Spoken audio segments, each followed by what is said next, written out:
오늘 사순절 다섯 번째 주일에 주시는 하나님의 말씀 보도록 하겠습니다. 마태복음 4장 1절에서부터 11절 말씀을 보도록 하겠습니다. 신약 마태복음 4장 1절에서 11절 말씀입니다. 교독하여 읽도록 하겠습니다.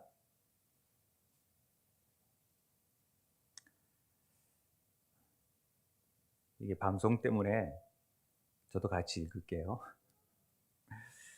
그때 예수께서 성령에게 이끌려 마귀에게 시험을 받으러 광야로 가사 40일을 밤낮으로 금식하신 후에 줄이신지라. 시험하는 자가 예수께 나와서 이르되 내가 만일 하나님의 아들이거든 명하여 이 돌들로 떡덩이가 되게 하라.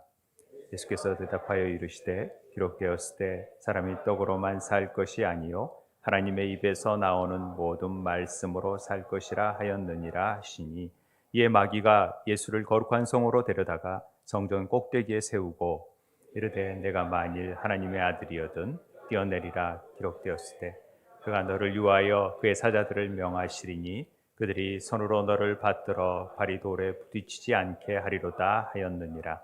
예수께서 이르시되 또 기록되었을 때 주 너의 하나님을 시험하지 말라 하였느니라 하시니, 또 그를 데리고 지극히 높은 산으로 가서 천하만국과 그 영광을 보여 이르되 만일 내게 엎드려 경배하면 이 모든 것을 내게 주리라. 이에 예수께서 말씀하시되 사단아 물러가라. 기록되었을 때 주 너의 하나님께 경배하고 다만 그를 섬기라 하였느니라. 함께 읽겠습니다. 이에 마귀는 예수를 떠나고 천사들이 나와서 수종드니라. 아멘. 굉장히 유명한 말씀입니다. 예수님이 광야에서 시험 받으신 내용을 통하여서 사순절의 의미, 또 광야의 의미, 광야 가운데에서 하나님이 주시는 은혜가 무엇인지를 함께 나누고자 합니다. 우리가 보통 매년마다 사순절을 보내고 있습니다.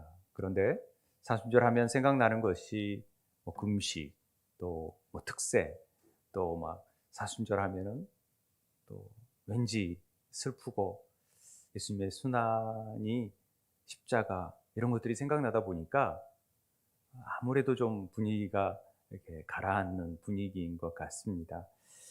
경건하게 지내는 일들을 하고 또 미디어 금식도 하고 여러 가지를 통해서 사순절의 의미를 더 생각해 보고자 하는 분들이 많다고 생각합니다. 그러나 사순절의 진정한 의미가 무엇인지를 오늘 더 확실하게 경험하고 그 일들이 매년 경험되는 사순절을 통하여 하나님의 은혜의 선물이 무엇인지를 깨닫게 되길 바랍니다. 사순절은요, 땅속에 묻힌 씨앗이 껍질과 어둠을 뚫고 나와서 새 싹을 돋는 것처럼 부활 전 40일을 통하여서 주의를 뺀 예수님의 순환과 죽음에 초점을 맞추면서 우리 안에 혹시 잘못된 부분들, 쓴뿌리들, 우리 안에 해결돼야 될 문제들, 우리의 연약한 부분들을 회개하고 또 잘라내고 또 절제하고 그걸 금식과 삶을 통하여서 실천해 나가면서 보내는 것이 사순절의 진정한 의미일 것입니다. 그래야 부활의 기쁨이 무엇인지를 경험해 낼 수 있다라고 얘기를 합니다. 예수님의 사랑과 희생의 그 의미를 되새기면서 새로운 삶의 시작이 무언가, 우리에게 온 새로운 하나님의 은혜가 무엇인지를 우리가 깨닫는 것이 사순절을 보내는 우리 그리스도인들의 자세라고 볼 수 있습니다. 사순절의 유래에 대해서는 여러 설이 있습니다만은 초대교회에서 보면은 예수 그리스도께서 공생애를 시작하기 전에 성령에 이끌려서 광야 40일 동안에 광야에서 금식하고 줄이시잖아요. 그러면서 마귀에게 시험 받으신 내용을 묵상하고 더 그것을 적용하고 모방하고 깨닫고 하기 위해서 사실은 이 사순절 기간이 이루어졌다라고 얘기를 합니다. 그런 의미에서 오늘 본문 말씀을 제가 택하였고, 이 말씀을 통하여서 사순절의 의미가 오늘 내게 어떻게 적용되는지를 함께 나누고자 합니다. 오늘 1절을 함께 보도록 하겠습니다. 다 같이 한번 읽을까요? 시작. 그때 예수께서 성령에게 이끌려 마귀에게 시험을 받으러 광야로 갔다. 그렇습니다. 그때라는 것은 예수님이 요단강에서 세례를 받으신 후입니다. 하늘에서 음성이 들리지요. 삼위일체 하나님이 다 거기에 나타나셨던 아주 상징적인 장면이 요한의 세례입니다. 요한이 세례를 예수님께 베푸던 장면인데, 그런 세례를 받으시고 예수님께서 성령에게 이끌림을 받으세요. 사순절의 시작은요, 아주 중요한 포인트가 성령님께 이끌림을 받는 시간입니다. 이 사순절이 막 시켜서 자의적으로, 그럴 수도 있겠죠. 그것도 성령님께서 어떻게 하시는 일일 수 있으니까. 그런데 이 사순절을 통하여서 성령님은 나에게 뭘 원하시는지를 늘 묵상하고 물어보고 깨닫고 그분의 뜻하심을 따라가는 것이 사순절의 시작이라는 것입니다. 예수님께서도 성령의 이끌리심을 늘 받으셨죠. 그런데 우리의 삶은요, 늘 우리의 소견대로, 사사기의 말씀처럼 그냥 내 뜻대로 행하지 성령께서 원하시는 뜻을 행하지 않다라는 것이죠. 그래서 우리는 광야를 가기를 거부하고 늘 편안한 길, 넓은 길로 가고자 하는 것이 우리들의 속마음입니다. 그러나 주님께서는 이렇게 성령님께 이끌림을 받아서 나아갔다라는 것을 볼 수가 있습니다. 성령님의 이끌림을 나아간다라는 것은 우리에게는 굉장히 흥분되고 좋은 일이죠. 성령의 이끌림을 받으면 형통한 길이 열려지는 것이죠. 믿으세요? 정말 그러던가요? 성령을 따라가는 길은요, 만만치 않아요. 좁은 길이니까 막 헌신하라 그러고 바치라 그러고 또 도하라 그러고, 나도 힘들어 죽겠는데 뭘 하라 그러고, 쉽지 않아요. 그런데 그 형통함을 이끌어 간다고 했는데 성령을 따라가면 좋은 일이 생길 것 같은데 우리 삶에 마귀에게 시험을 받는 일이 생긴다? 이거 당황스럽지 않으세요? 이 본문을 통해서? 그리고 우리를 광야로 모신다? 이거 가나안, 적과 꿀이 흐르는 가나안으로 성령께서 인도해 주셔야 되는데 우리를 광야로 모신다? 왜 그러시는 거죠? 우리가 형통의 의미는 예전에 전부 다 아시겠지만 다시 한번 설명하자면, 우리가 창세기 볼 때 요셉의 형통함을 우리가 알잖아요. 형통의 의미라는 이 형통이라는 단어가 히브리어의 찰라흐라는 단어예요. 찰라흐는 막 잘 된다, 일이 잘 풀려진다가 아니라, 요셉이 하나님이 형통하셔서 감옥 갔나요? 모함 받나요? 그런 어려움이 생기는 거예요. 그렇지라도 하나님의 생명을 가진 자들은 마치 겨자씨가 같은 작은 씨앗이 어려움을 뚫고 나가서 그 생명력으로 인해서 막 뻗어나가듯이 그것이 형통함이다, 이렇게 표현하는 거예요. 히브리적인 의미로서는. 그러니까 우리도 형통의 의미가 그냥 잘 되는 것이 만사형통, 이게 아니라, 만사형통이라는 말은 어떤 어려움 상황 속에서도 그 어려움을 헤치고 나갈 수 있는 우리 안에 생명이 있고 하나님이 함께 하신다라는 것이 전제되어 있어요. 그래서 형통인 거예요. 여러분 믿으시죠? 여러분의 형통의 은혜가 있게 되길 바랍니다. 맞습니다. 우리는 찰라흐, 하나님이 함께 하시고 우리 안에 예수의 생명이 있기 때문에 어떤 난관도 이겨나갈 수 있어요. 그런 힘을 주시는 거예요. 그래서 성령님은 우리를 광야로 내모시는 것입니다. 왜냐하면 이 은혜를 누리게 하기 위해서, 이걸 깨닫게 하기 위해서 그러는 거죠. 그래서 때로는 우리에게 어려운 시험이 닥치잖아요. 그런데 그 시험은요, 성령께서 우리에게 주시는 시험일 수도 있어요.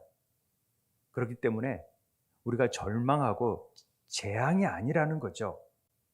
너희를 위한 미래와 희망이라는 사실을 에레미야를 통해서도 가르쳐 주잖아요. 그렇기 때문에 우리가 실망하지 말아야 되는 것이죠.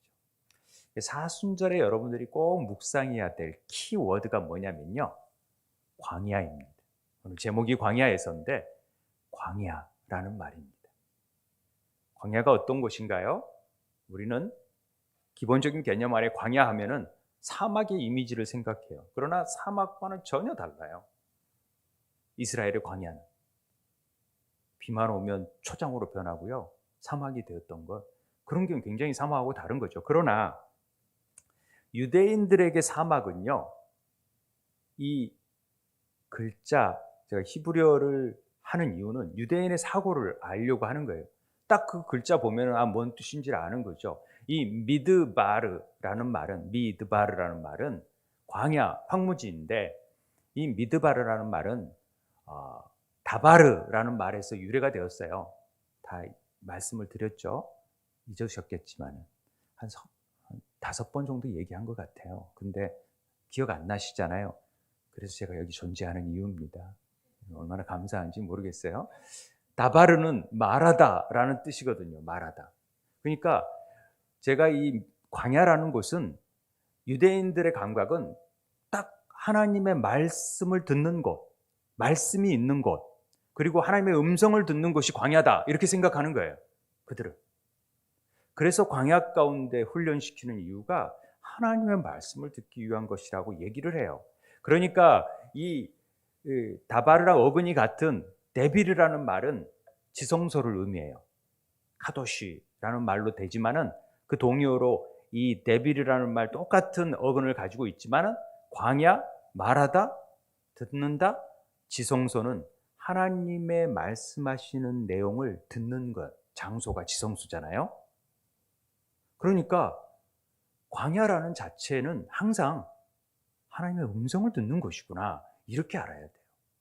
그런데 이게 히브리적인 사고, 유대인들의 사고라면 헬라적 사고는 이 에레모스라는 말은 버림받은, 고독한, 황망한, 황폐한, 귀신이 사는 이렇게 알려져 있어요. 헬라적 사고에서는 이 광야라는 의미가.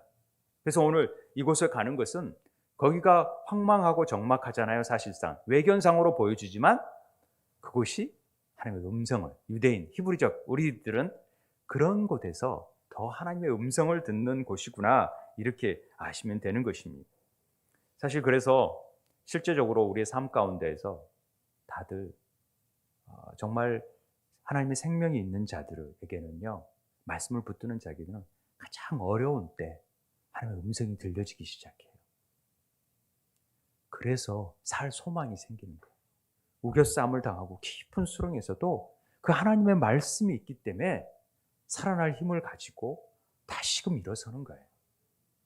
그래서 우리에게는 그런 깊은 수렁이 오히려 우리에게는 하나님의 구원의 줄을 붙잡는 계기가 된다라는 거죠. 그런 간증 많이 들어보시지 않았습니까? 요나도 깊은 수렁에서 하나님의 음성을 듣고 회심하고 다시 물고기 배에서 토해지는 역사가 나타나지 않습니까? 그렇다라는 거죠. 제가 이 유모세 선교사님이 쓰신 열린다 성경이라는 첫 번째 그 책에 보면은요, 그 광야에서 편인데 유대인들의 광야의 감성은 그렇다라는 거죠. 뱃사람이 바다를 보면은 막 흥분하고 좋듯이 유대인들은 광야를 생각하면은 항상 그 하나님을 만나고 하나님의 말씀을 들었던 장소, 그걸 생각해낸대요. 그러니까 우리가 생각하는 광야의 개념과는 광야 같은 삶 그러면 우리는 너무 힘들고 어렵고 이렇게만 생각하는데 유대인들의 생각은 그 광야를 가고 싶어 한다. 실적으로 가는 사람은 많지 않았지만 특별히 에세네파라든지 세례요한 같은 사람들은 광야 같은 데에서 신비로운 생활을 살았잖아요.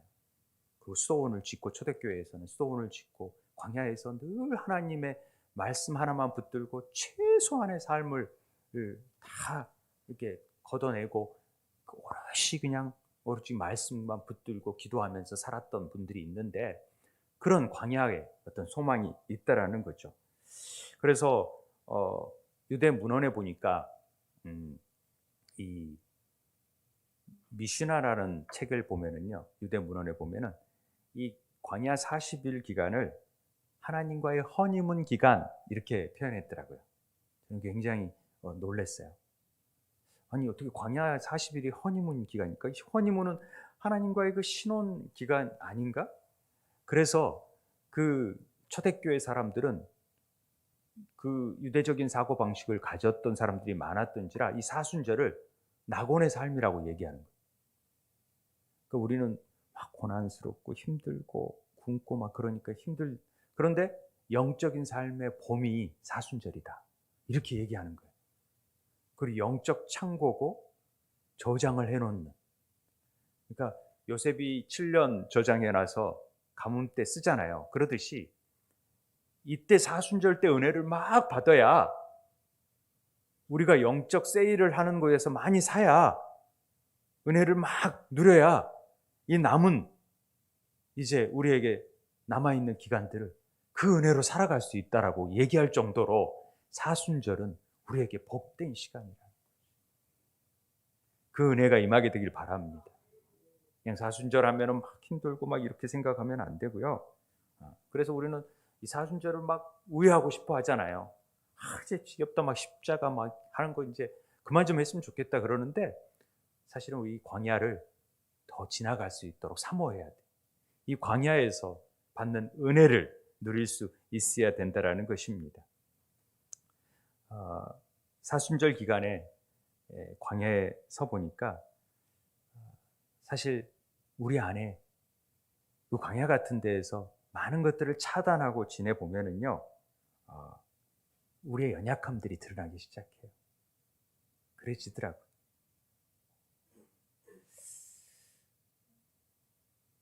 그래서 내가 죽게 되고 자아가 죽고 예수 그리스도와 함께 십자가에 못 박는 일이 나와야지만이 부활을 경험할 수 있거든요.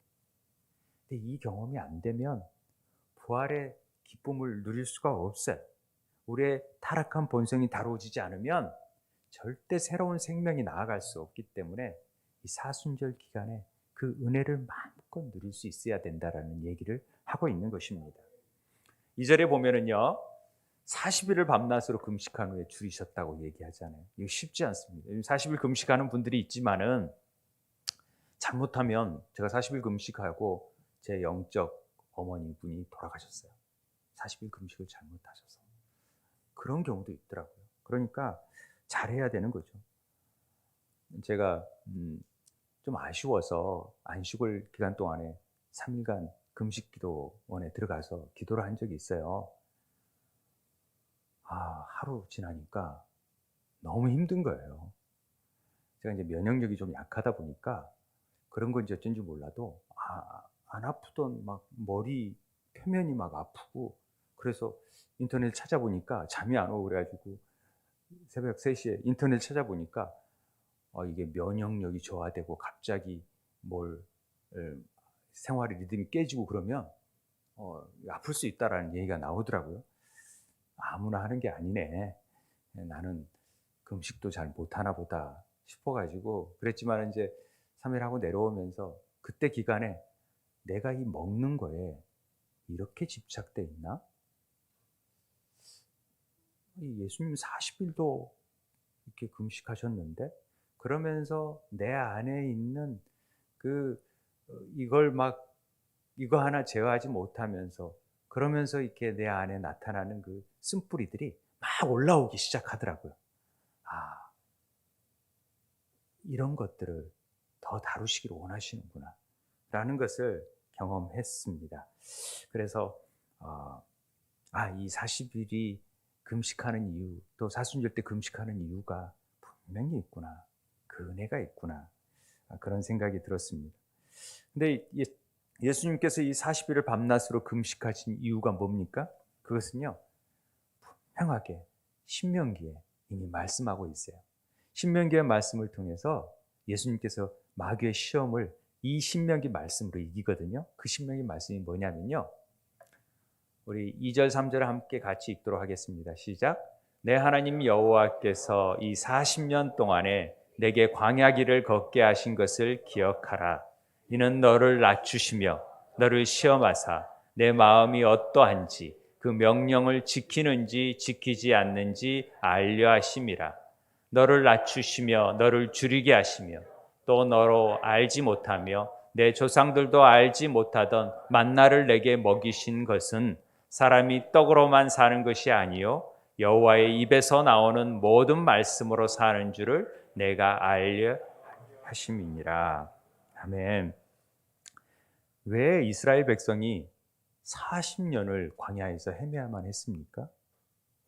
가나안에 금방 11일 만에 갈 수 있는 길을. 왜요? 그들 안에 있는 뭔가 타락한, 하나님과 연합되지 못하는 부분들이 다루어져야만 했던 것이죠. 그래서 하나님은 그 광야 길을 걷게 하신 것은 분명한 목적이 있었다는 것이죠. 우리가 40이라는 숫자는 기억나세요? 예전 설교 때 얘기했던 기억이 나는데, 이 40년, 40일, 400년, 이건 전부 다 고통의 기간, 숙련의 기간, 훈련의 기간이라는 사실을 설명해 드린 적이 있잖아요. 그래서 고난, 시험, 회개, 성숙, 성장, 성정이 아니라 성장, 변화, 이런 의미가 포함되어 있어요. 그래서 완성과 완전함에 이르는 기간이 40일이라는 맴이라는 히브리 글자 안에 포함되어 있거든요. 그래서 항상 성경에는 40일, 40일, 40일이 많이 나와요. 홍수의 40일, 또 광야 40년, 모세의 40년, 이런 것들은 우리를 성숙하고 변화시키기 위한 하나님의 계획이 있어요. 그래서 40일을 광야에서 줄이신 의미라는 것이죠. 그런데 광야로 모신 이유는, 하나님께서 광야길을 걷게 하신 것은 너를 낮추기 위해서. 이 낮추다라는 말은 이 아나라는 말로 괴롭히는 일이에요. 내가 너를 괴롭힐 거다. 너에게 모욕을 줄 거다. 너를 낮추신다는 말은 그런 말이에요. 우리 삶 속에서 모욕스러운 일이 생겨날 수 있어요. 뜻하지 않는 시험을 통해서 이런 수치감을 경험할 때가 있어요. 이런 괴로움을 경험할 때가 있어요. 뜻하지 않는 그런 일들은 하나님께서 우리를 광야로 몰아넣으셔서 그런 일을 겪게 하시겠다. 그리고 시험하시겠다라는 거예요. 테스트 해보겠다라는 거예요. 테스트하지 않으면 내가 어느 정도의 수준인지를 몰라요. 테스트를 해보니까 내 성적이 이 정도뿐이 안 되구나 해서 시험을 받는 거죠. 테스트를. 그래서 내가 어디에 연약함이 있는지를 알게 되는 거죠. 내 마음이 어떠한지 우리 주님이 내 마음을 모릅니까? 다 아세요. 마음속 깊은 곳까지도 감찰하시는 분이 우리 하나님이신데, 그런데 왜 주님이 네 마음이 어떠한지 알려고 그러냐? 이건요, 하나님은 다 아시지만 니들이 네 마음을 모르니까. 우리는 우리 마음을 몰라요. 실제적으로 알기를 원하지 않아요. 우리 마음의 부패함을 다 감추고 가면 쓰고 있는 거예요. 그래서 알게 하고 싶지가 않는 거예요. 그런데 그 네 마음을 알라는 것이죠. 네 마음이 지금 어떠한지, 얼마나 완악한지, 얼마나 연약한지, 얼마나 더러운지 이거 보라는 거예요. 그건 하나님의 명령을 지키는지 안 지키는지를 보면 안다라는 것입니다. 그래서 말씀을 주시는 거예요. 그 말씀을 따라가고 그 말씀을 잘 받아들였는지 아닌지를, 그걸 본다라는 것이죠. 그래서 아담과 하하가 선악과에서 하나님의 말씀을 놓침으로 실패하잖아요. 그 일을 회복하러 오신 분이 둘째 아담이신 예수 그리스도시거든요. 그래서 40일을 이 시험 가운데 똑같은 선악과에서 받았던 시험을 받게끔 되어 있었던 것이죠. 그래서 그 시험에서 승리해야지만이 하나님의 사역이 시작될 수 있어요. 아담이 실패한 것을 예수 그리스도는 이겨냈기 때문에. 그래서 그 일들이 시험으로 뒤에 나와주는 것이죠. 이게 어떻게 이기시냐면요, 온전한 인간으로서, 하나님의 아들이 아닌 온전한 인간으로서 그냥 우리에게 중요한 팁이에요. 그 팁이 뭐냐면 기록된 말씀을 가지고 나타나는 거죠.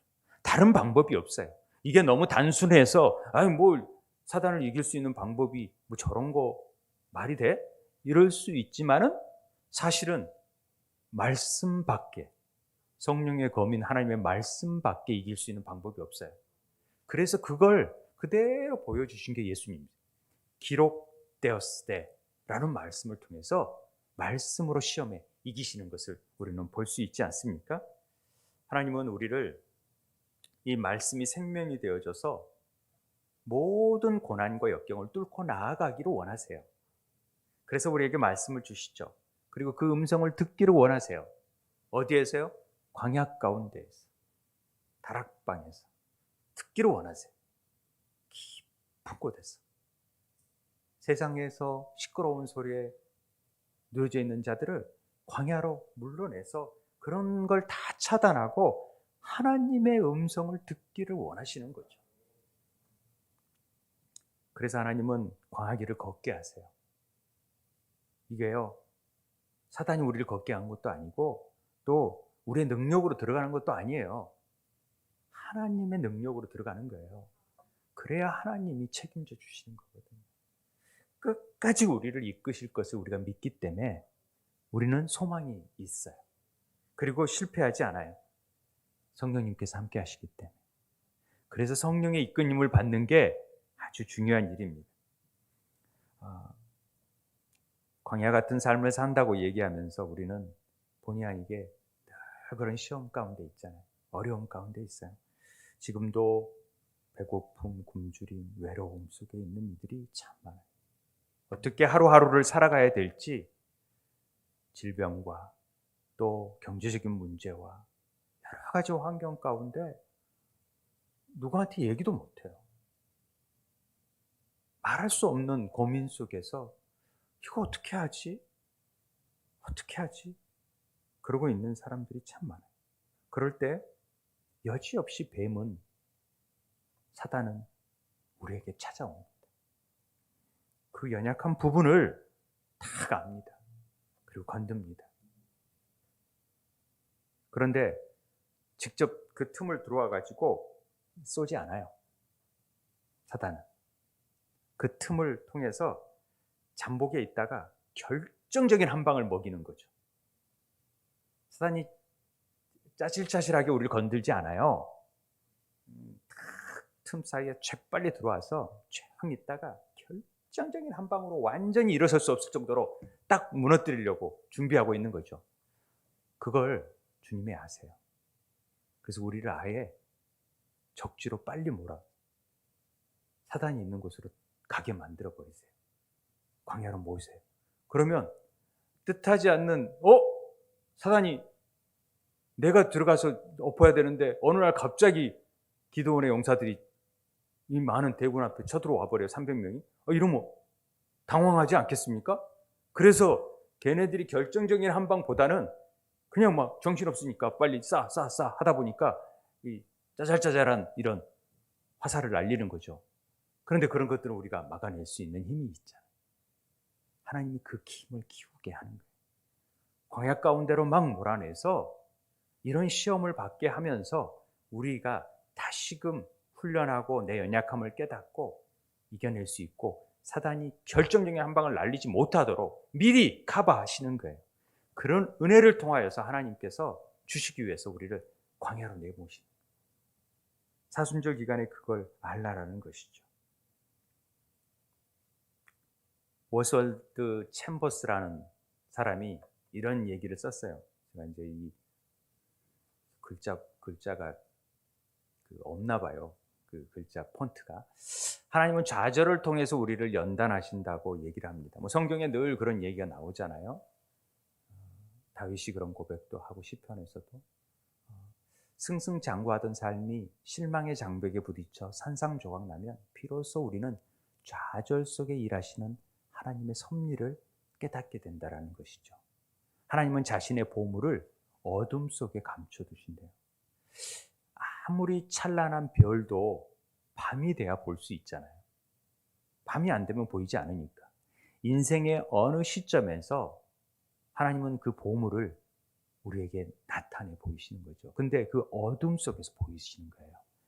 그런 하나님의 능력이 어디서 나오는지 우리는 잘 모르지만은 그 능력은 그 깊은 은밀한 곳에서 하나님의 그 뜻이 나온다라는 것을 얘기하고 있어요. 여러분 믿으세요? 이 믿음을 가지고 계셔야 돼요. 내가 지금 절망이고 아무것도 할 수 없는 그런 상황인데 그래도 하나님을 붙들고 있으면요, 그게 보이기 시작해. 그 어둠 속에서 깊어질수록 별이 더 찬란하게 보이기 시작한다라는 것이죠. 인생에서 그래서 도망치거나 좌절하거나 포기하는 일이 없게 되길 바랍니다. 맞서 싸우시고요, 더 하나님을 붙드는 은혜가 있게 되길 바랍니다. 하나님은 우리 시련을 통해서, 시험을 통해서 우리 안에 연약한 부분이 어디인지, 열려진 부분이 어디인지, 혹시 뚫려진 부분이 어디인지를 메꾸기를 원하세요. 그래서 사단이 더 이상 들어오지 못하도록 이걸 점검하고 그것이 회복되는 것이 하나님의 은혜라는 사실을 우리에게 알려주시는 것이죠. 이 영적 사순절은 이런 은혜를 깨닫고 감사해야 하는 기간이라는 사실을 잊지 않았으면 좋겠습니다. 아담이 실패한 이 시험을 예수님은 어떻게 승리하셨습니까?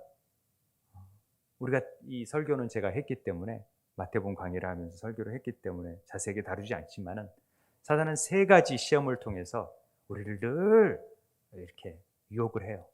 그것이 뭐냐면 육적인 필요, 이것들을 공격을 해요. 먹고 입고 쓰고 싶은 어떤 욕망들, 본능적인 욕망들이 있잖아요. 그것들을 통해서 늘 공격해요. 제가 98년도인가 일본에서 생활을 지낸 적이 있는데, TV에서 웬 막 음식 찾아가서 막 음식 먹는 얘기가 나오길래, 이 애들은 맨날 먹는 것만 얘기하고 뭐 그런 데 찾아다니고 그런다 그랬더니, 요즘 보니까 TV가 맨날 뭐 먹방, 뭐 어디 가서 먹고 뭘 먹고 뭐가 좋고 막 그런 것만 찾더라고요. 뭐 잘못됐다는 게 아니라 그렇게 본능을 자극하는 일들이 우리 주위에 많다라는 거죠. 그리고 예수님 또, 야, 너 뛰어내려.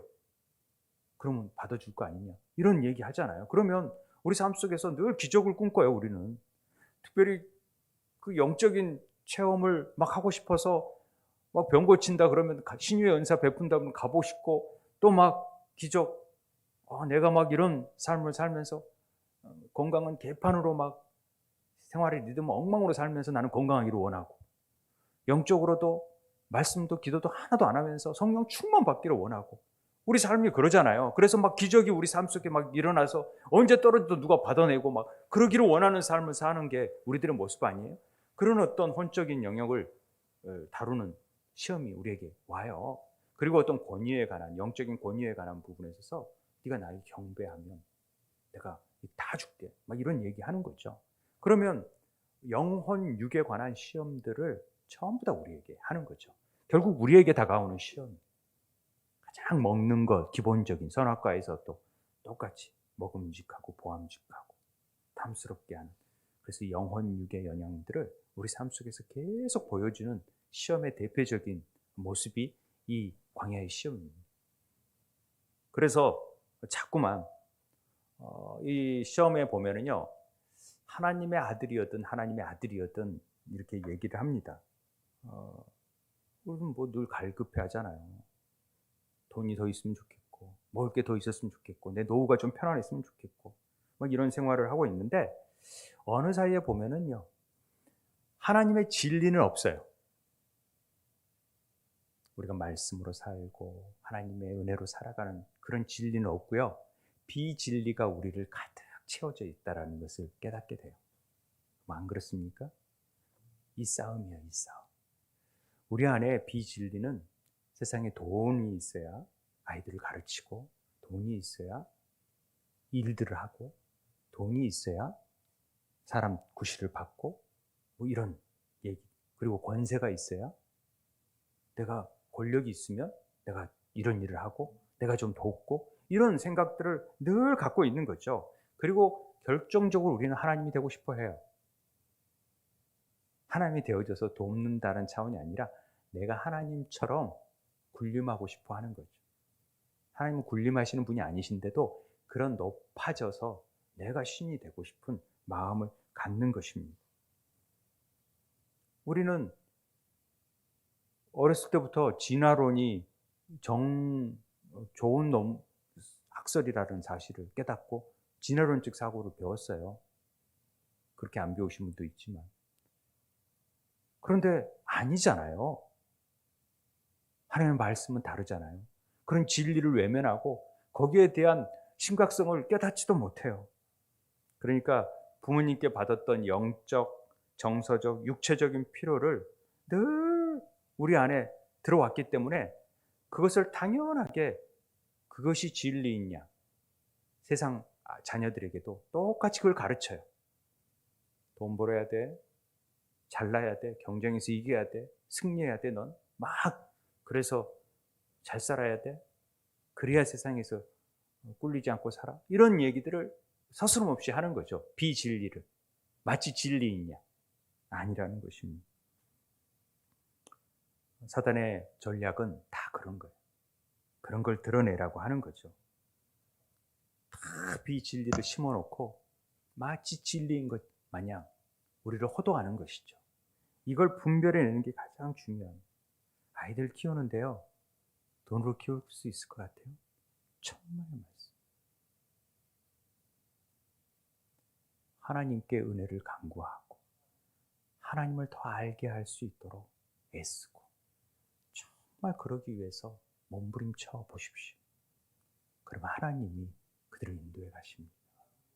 분명한 사실입니다. 그런데 이걸 깨닫지 못하고 그런 비진리에게 속아 넘어가는 일들이 나오는 거죠. 세상과 타협해 버리는 거예요. 그러니까 광야의 삶이 계속 연장되어 버리는 거예요. 승리하지 못하니까.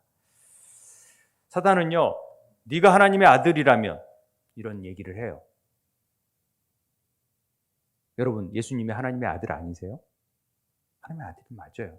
사단이 모를까요? 우리보다도 훨씬 더 잘 알아요. 그런데 만약 네가 하나님의 아들이거든 명화의 이 돌들로 떡덩이가 되게 하라는 얘기를 하는 거예요. 만약 제게 사단이 네가 하나님의 자녀라면 돌을 떡덩이로 만들어 봐라 그렇게 얘기한다면 제게 시험이 되겠습니까? 저는 안 돼요. 왜냐하면 전 만들 능력이 없어요. 하나님 자녀이긴 합니다만은 제가 그걸 능력이 없어요. 하나님은 그거 하실 수 있는 능력이 있지만 저는 못해요. 그러니까 저한테는 절대 시험이 될 수 없어요. 난 못해. 그렇게 얘기하죠. 그런데 하나님의 아들이니까 이게 시험이 되는 거예요. 할 수 있으시거든요. 그런데 온전한 인간으로 오셔서 그런 일을 못하기 때문에 그분은 행할 수 있는 말이 뭐냐면 기록된 말씀을 가지고 하는 방법밖에 없다라는 것을 우리에게 보여주는 것이죠. 우리에게 항상 기억해야 되는 것은 우리의 필요들, 엎드려 경배하면 내가 다 줄게.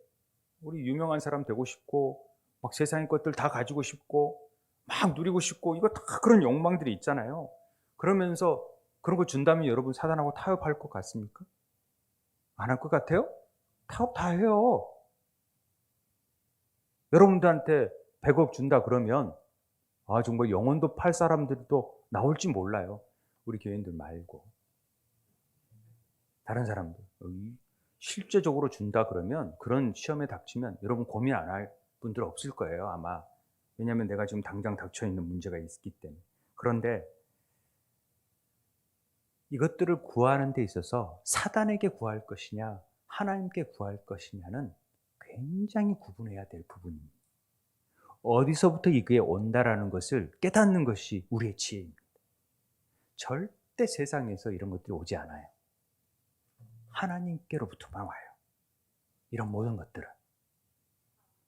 안 믿으시네? 믿으셔야 돼요. 이게 하나님께로부터 와요. 하나님께 구해야 되는데 그런 사단하고 타협할 일이 아니에요. 기록된 말씀 붙잡고 나아가는 수밖에 없다라는 것이죠.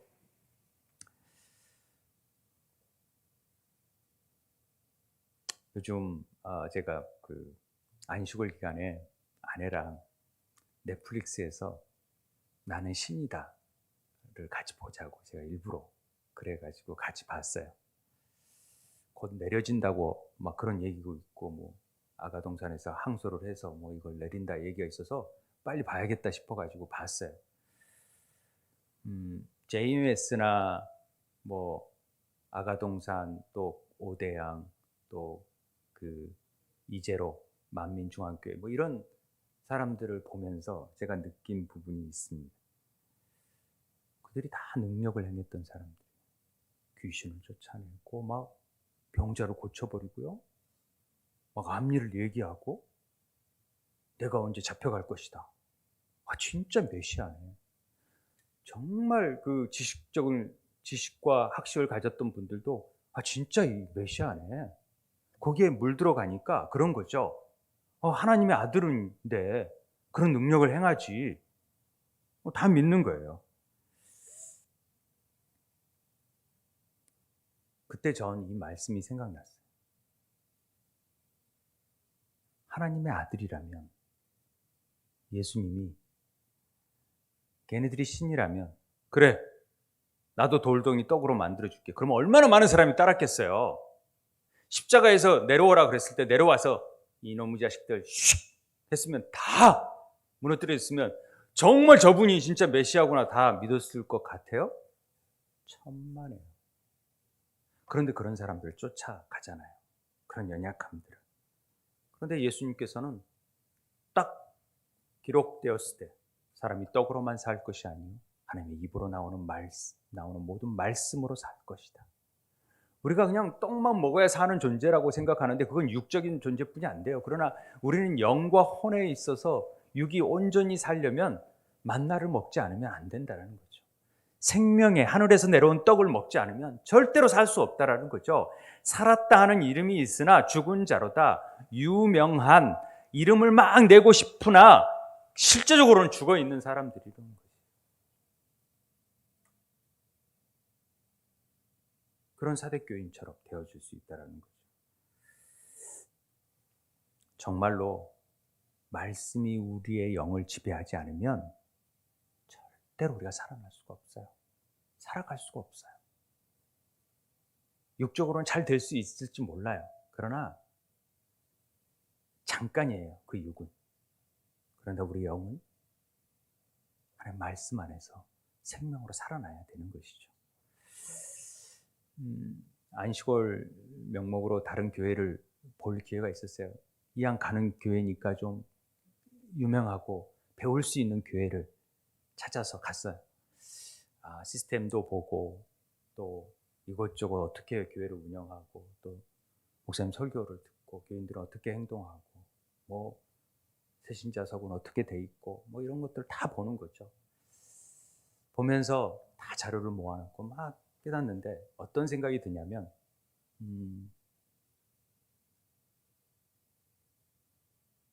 너무 좋은 교회들이 많은 거예요. 그리고 설교 잘하는 목사님들이 왜 이렇게 많아요?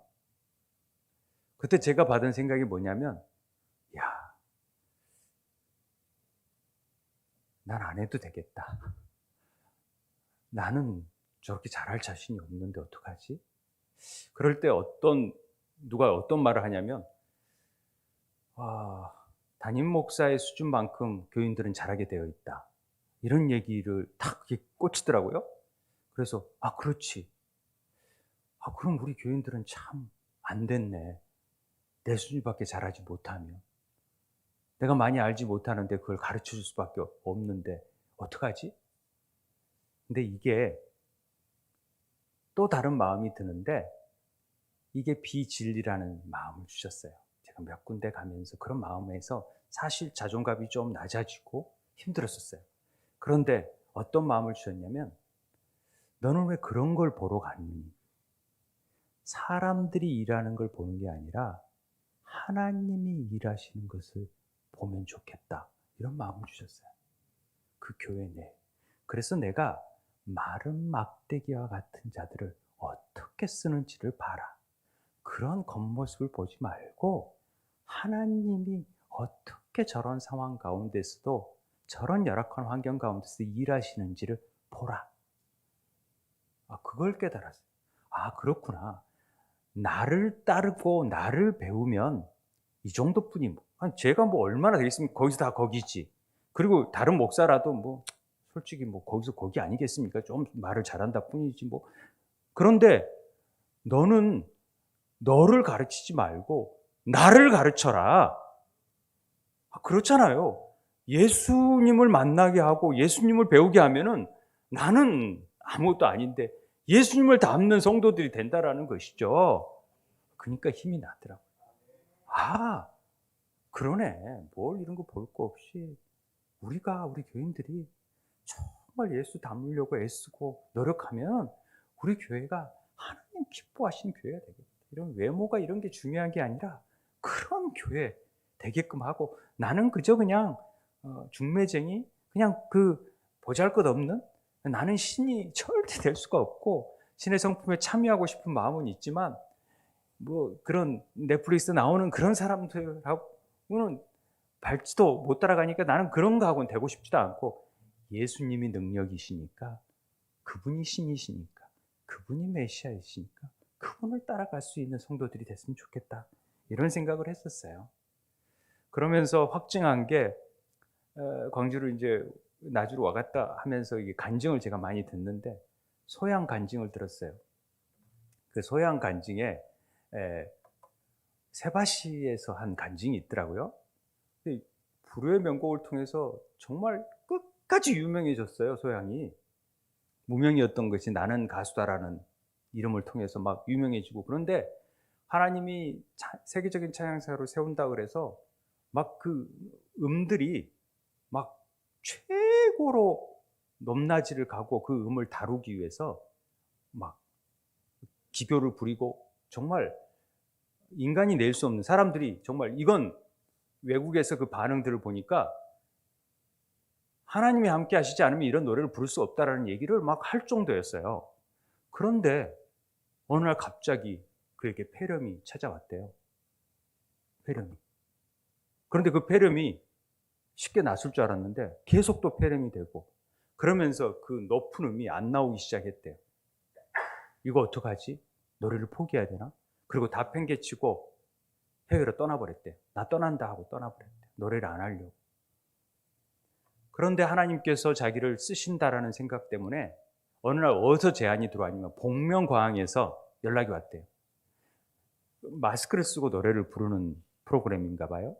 그걸 마스크를 쓰니까 자기 얼굴은 나타나지 않으니까 내가 못해도 누가 난지를 모르겠고 그럴 것 같아서 자신감이 좀 생겼어요. 자기가 얼굴이 못하면 어떨까요? 부끄러움을 감출 수 있어서 복면가왕에 나갔는데 실력 발휘를 너무 못했대요. 그런데 사람들이 너무 잘하고 누구 같다고 막 댓글에서 좋은 글들이 많이 써져 있다는 걸 본 거죠. 그리고 버스킹인가 하는 프로가 있었는데 버스킹을 하는데 그 어려운 그 포항제철인가 거기에서 버스킹을 하는데 다들 코로나에 지쳐 있는 사람들에게 유로를 줄 수 있다 그래서 자기는 실력의 30%뿐이 안 되는데 노래하러 갔대요. 그리고 너무 힘들었대요. 그런데 노래를 했는데 사람들이 소양의 노래를 듣고 오늘 죽으려고 그랬는데 하루도 살 힘을 얻었다고, 너무 감사하다고, 그런 메시지를 들으면서 그냥 느낀 게 뭐냐면, 아무리 멋진 노래보다도 내가 하는 일이 아니었구나. 이 일은 하나님이 하시는 일이구나. 하나님이 힘 주셔야 내가 했지. 왜 나를 드러내려고 하고 내가 잘 보이려고 했나. 이런 마음을 가졌다라는 얘기가 제게는 굉장히 귀에 들었어요. 그러면서 그가 10년 동안 성경을 놓지 않고 늘 연습할 때마다 성경을 헬라어 성경, 히브리어 성경, 중국어 성경을 놓고 같이 비교하면서 매일 한 번도 빠지지 않고 읽었다 그러더라고요. 그래서 요한계시록 책을 썼어요. 1년에 한 번씩 나온대요. 제일 처음에 마라나타라는 책을 책 사서 읽어보세요. 책 선전하는 겁니다. 돈을 받고 제가 선전하는 건데 그게 아니라 정말 한번 읽어보세요. 얼마나 평신도가. 그래서 하나님 왜 신학자들도 있는데 제가 씁니까? 목사님도 있는데 너 같은 자가 써야 내가 일하는 줄 알기 때문에. 그걸 통해서 우린 사순절의 은혜가, 저는 광야 가운데에서 우리는 아무 능력이 없잖아요. 어떻게 해야 될지도 모르잖아요. 그런데 그 길을 아시는 분이 누구세요? 성령님께서 아시고요. 우리 주님이 아시고요. 하나님이 아세요.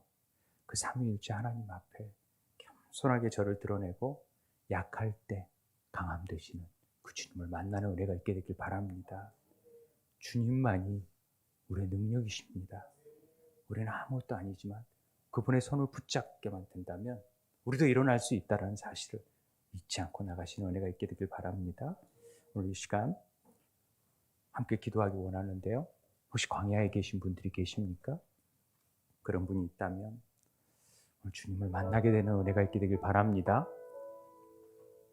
하나님 광야를 이끄시는 나의 삶 속에서 불평과 불만보다는 놀라운 은혜가 있음을 깨닫고 그 깊은 곳에서 주님의 음성을 듣게 해달라고, 그 말씀을 붙들고 이런 시험을 이겨낼 수 있는 힘을 달라고 우리 함께 기도했으면 좋겠습니다. 기도하겠습니다.